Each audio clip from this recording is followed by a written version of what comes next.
Beed citizen live update. Beed, Wadwani आणि शिरूर कासार या 3 तालुक्यांच्या 2 दिवसीय इज्तेमा बीड शहरातील मोमीनपुरा बायपास रोडवरील इज्तेमा गाहा मैदानावर उद्यापासून सुरू होत आहे। उद्या दिनांक 31 डिसेंबर रोजी सायंकाळी 5 वाजता असरच्या नमाजापासून या इज्तेमाला सुरुवात होणार असून दिनांक 1 जानेवारी 2026 रोजी रात्री मगरिब किंवा इशाच्या नमाजानंतर सामूहिक दुआने इज्तेमाचा समारोप होणार आहे। इज्तेमाची तयारी पूर्ण झाली असून बीड शहरातील स्वयंसेवक सेवेसाठी सज्ज असणार आहेत। बीड शहरातील मोमीनपुरा बायपास रोडवरील इज्तेमा गाहा मैदानावर उद्या सायंकाळपासून 2 दिवसीय इज्तेमाला सुरुवात होणार आहे।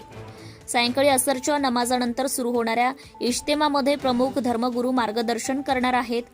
दिनांक 1 जानेवारी 2026 रोजी सकाळपासूनच विविध धर्मगुरूंचे मार्गदर्शन लाभणार आहे। सायंकाळी मगरिब किंवा रात्रीच्या इशाच्या नमाजानंतर सामूहिक दुआने समारोप होणार आहे। 2 दिवसीय इज्तेमाच्या अनुषंगाने पूर्ण तयारी झाली असून बीड तालुक्यासह वडवणी आणि शिरूर तालुक्यातून येणाऱ्या हजारो मुस्लिम बांधवांच्या सेवेसाठी शेकडो स्वयंसेवक जागोजागी सज्ज झाले आहे। सिटीजन लाईव्ह अपडेटसाठी Shaikh Wasim, Beed. Subscribe now and press the bell icon. Never miss an update.